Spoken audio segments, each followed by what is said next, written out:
तो अब हम कर रहे हैं 4 की divisibility test.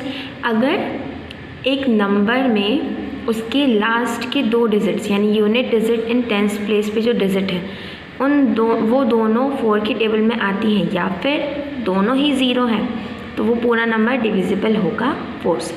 For example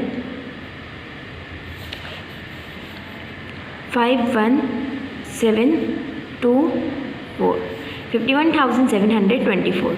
last की 2 डिजिट देखेंगे हम 24, ये आती है 4 की टेबल में। 4 6 24, तो यानी 4 से डिविजिबल है ये, तो इसका मतलब 51,724 भी डिविजिबल होगा 4 से। ये फर्स्ट एग्जाम्पल था। सेकेंड एग्जाम्पल ले लीजिए 468400। अब इसके लास्ट में 2 ज़ीरोज़ आ रहे हैं, तो अभी मैंने आपको बताया कि अगर लास्ट की 2 डिजिट 0 है तो इसका मतलब कि वो पूरा नंबर डिविजिबल होगा 4 से। ओके, थर्ड एग्जाम्पल हम ले रहे हैं। अगर कोई नंबर है 74,196,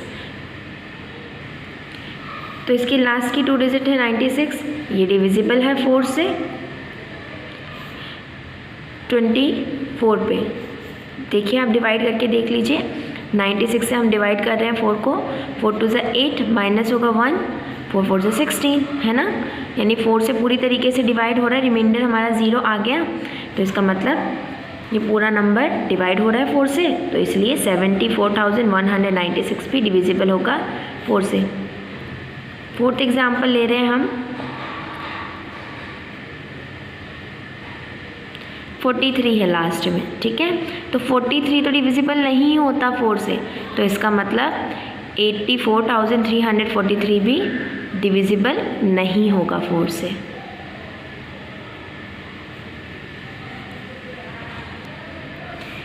एक नंबर डिविजिबल होगा 5 से अगर उसकी यूनिट प्लेस पे यानी वंस प्लेस पे 0 हो या फिर 5 हो। 5 की डिविजिबिलिटी टेस्ट कर रहे हैं हम। एग्जाम्पल ले रहे हैं, जैसे कि एग्जाम्पल ले रहे हैं हम ये नंबर 54,840।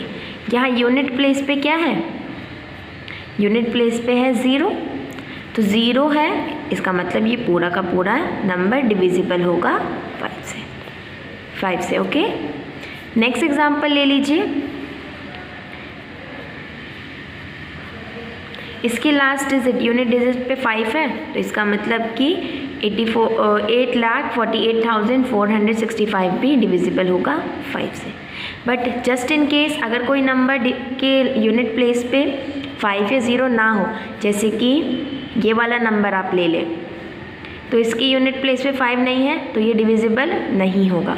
और कोई नंबर ले लीजिए आप, ये नंबर लास्ट में इसके 5 नहीं है, भले ही बीच में 0 या 5 हो, बट लास्ट में 5 या 0 नहीं है ना, तो आप ये नंबर भी डिविजिबल नहीं होगा 5 से।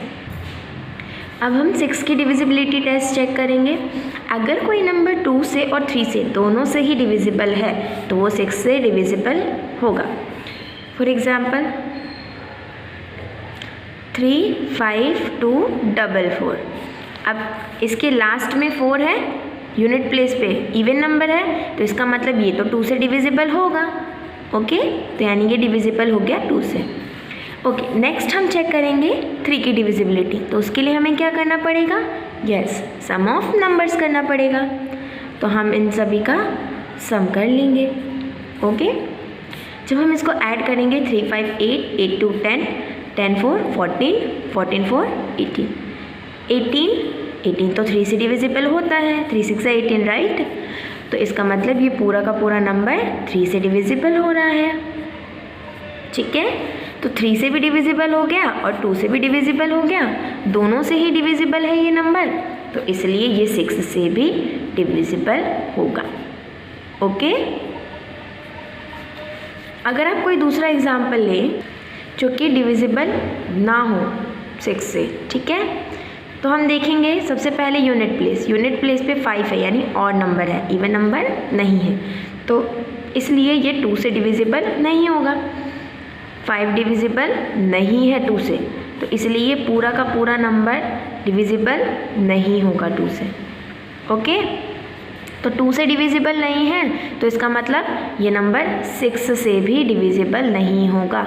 अगर 6 से डिविजिबल होना है तो दोनों से ही डिविजिबल होना पड़ेगा, 2 से भी और 3 से भी, दोनों को ही अगर वो डिवाइड करेंगे ना, वो नंबर दोनों से ही डिवाइड होंगे, 2 से भी और 3 से भी, तभी वो 6 से डिवाइड होंगे, अदरवाइज़ नहीं होंगे।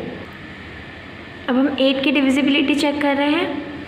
8 की डिविजिबिलिटी के लिए या 8 से डिविजिबल होने के लिए अगर किसी नंबर के लास्ट 3 डिजिट यानी unit, tens and hundreds place पे जो डिजिट्स है वो 8 से डिविजिबल है या फिर वो तीनों ही 0 हैं तो वो 8 से डिविजिबल होगा।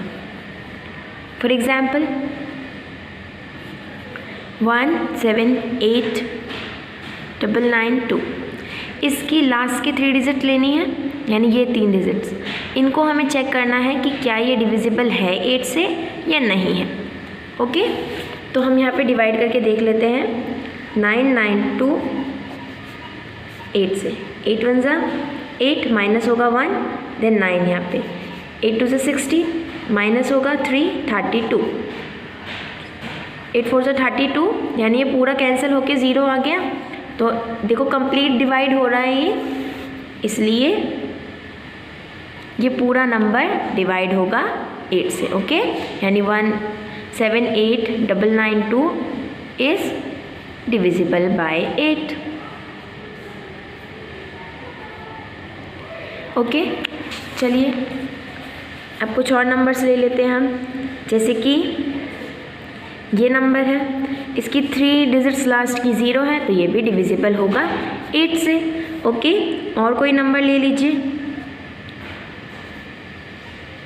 इसकी लास्ट की 3 डिजिट 800 है यानी 8 से डिवाइड होगी तो ये भी 8 से डिविजिबल है। अब ये नंबर, इस नंबर में क्या है, ये 3 डिजिट्स लास्ट की 8 से डिवाइड नहीं हो रही, तो इसलिए पूरा नंबर 8 से डिवाइड नहीं होगा। तो इसी तरीके से आप 8 की डिविजिबिलिटी चेक करेंगे।